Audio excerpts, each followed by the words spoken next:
Hi friends, welcome to our YouTube channel CV vlog 7. ఈరోజు మీకు పరోపకారాన్ని మించిన ప్రార్థన లేదు అనే విషయం గురించిన ఒక చిన్న కథ చెప్దామని వచ్చాను. కాశీ పరమ పవిత్రమైన శైవ క్షేత్రాలలో ఒకటి.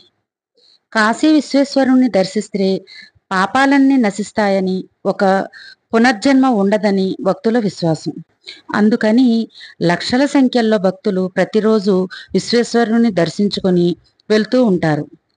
ఒక శివరాత్రి పండుగ రోజున అలా శివుణ్ణి దర్శించుకునేందుకు బారులు తీరిన జనాన్ని చూసి పార్వతీదేవి శివుడితో, స్వామి, కాశీకి వెళ్ళిన వారంతా కైలాసానికి వస్తారంటారే, మరి ఇంతమంది కైలాసానికి వచ్చేస్తే ఇక మనం ఇక మనం ఉండేందుకు అక్కడ చోటు మిగలదేమో స్వామి, ఎలాగా అన్నది.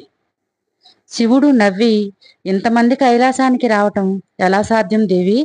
వీళ్లల్లో ఒకళ్ళిద్దరుంటారేమో కైలాసవాసానికి అర్హత ఉన్నవాళ్ళు అన్నాడు. ఎలాంటి వాళ్ళు స్వామి వాళ్ళు అని అడిగింది పార్వతీదేవి. చూద్దాం రా అని శివుడు పార్వతిని వెంటబెట్టుకుని బయలుదేరాడు. శివపార్వతులిద్దరూ ముసలివాళ్లుగా మారారు. శివుడు 90 ఏళ్ల ముసలివాడైనాడు. పార్వతి 80 ఏళ్ల ముసలమ్మ వేషం ధరించింది. ఇద్దరూ కలిసి కాశీ విశ్వేశ్వర ఆలయ సింహద్వారం చేరారు. అక్కడ ముసలమ్మ తన భర్త తలను ఒళ్ళో పెట్టుకుని కూర్చున్నది.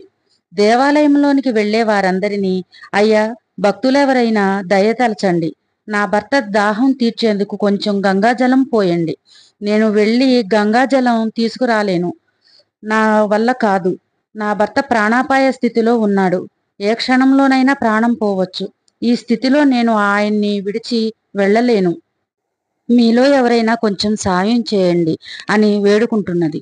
గుడిలోకి వెళ్లే భక్తులంతా అప్పటికే గంగా నదిలో స్నానం చేసి తడిబట్టలతో చేతిలో ఉన్న పాత్రలో గంగాజలం నింపుకొని వస్తున్నారు. ఆ గంగ నీటితో విశ్వేశ్వరుని అభిషేకిస్తారు. అదేమిటి, విశ్వేశ్వరుడు దర్శనానికి వస్తే ఈ దరిద్ర దేవత ఎదురైంది అని కొందరు ముసలమ్మని తప్పించుకుని వెళ్లారు. మరికొందరు, ఉండమ్మా, మేమే ఇంకా దేవుని దర్శించుకోలేదు, అభిషేకం అయిన తర్వాత వచ్చి నీ భర్త సంగతి చూస్తామని చెబుతూ లోనికి వెళ్ళిపోయారు. అదే సమయంలో అక్కడికి ఒక దొంగ వచ్చాడు.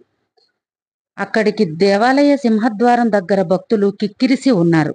జేబులు కొట్టవచ్చు, అలాగే ఆడవారి మెడలోని నగలు అపహరించవచ్చు అనే ఉద్దేశంతో అతను నిలుచుని ఉన్నాడు. ఆ దొంగ అందరినీ అడిగినట్లే ఆ ముసలమ్మ ఆ దొంగను కూడా అడిగింది. అయ్యా, మేం విశ్వేశ్వరుని దర్శించుకునేందుకు వచ్చాం, కానీ వయసు పైబడిన నా భర్త అలసిపోయి ఇక్కడే కూలబడ్డాడు, ఎవరైనా పుణ్యం కట్టుకుండి నాయనా, పుణ్యమైన ప్రభువులు ఇంత గంగాజలం తెచ్చి ఆయన నోట్లో పోస్తే సేద తీరుతాడేమో అని అడుగుతున్నాను నాయన, నువ్వేమైనా దయచూడు అని దొంగ చేతిలో ఒక సొరకాయ, బుర్ర నిండా గంగ నీళ్లు ఉన్నాయి.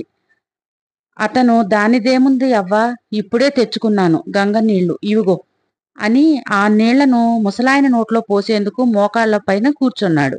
ఆ గంగ నీళ్లు ముసలాయన నోట్లో పోయబోతే, అవ్వ, ఆగు ఆగు నాయన, కాస్త ఆగు, ఆయన నోట్లో నీళ్లు పోసే ముందు నువ్వు చేసిన పుణ్యకార్యాల్లో ఏదో ఒకటి చెప్పి ఆ పైన నీళ్లు పోయి బాబు, నీ పుణ్యం వల్లనైనా ముసలాయన మంచి లోకాలకు పోతాడు అని అన్నది. దొంగకు ఏం చేయాలో తోచలేదు. గుర్తు ఎరిగిన నాటి నుండి తను చేసిన మంచి పని అంటూ ఒక్కటీ లేదు. ఇలా తన పుణ్యాన్ని లెక్కించుకునే అవసరము ఏనాడూ ఎవ్వరు ఎదురవ్వలేదు. అతను సిగ్గుపడుతూ అన్నాడు ముసలమ్మతో, అమ్మా, నేనొక దొంగను, ఇంతవరకు నేను ఒక్క పుణ్యకార్యం కూడా చేయలేదు. ఇదిగో ఇప్పుడు ఈయన నోట్లో గంగాజలం పోద్దామనుకున్నానే, ఇదొక్కటే కావచ్చు నేను చేస్తున్న మంచి పని అని చెప్పి ముసలాయన నోట్లో నీరు పోశాడు.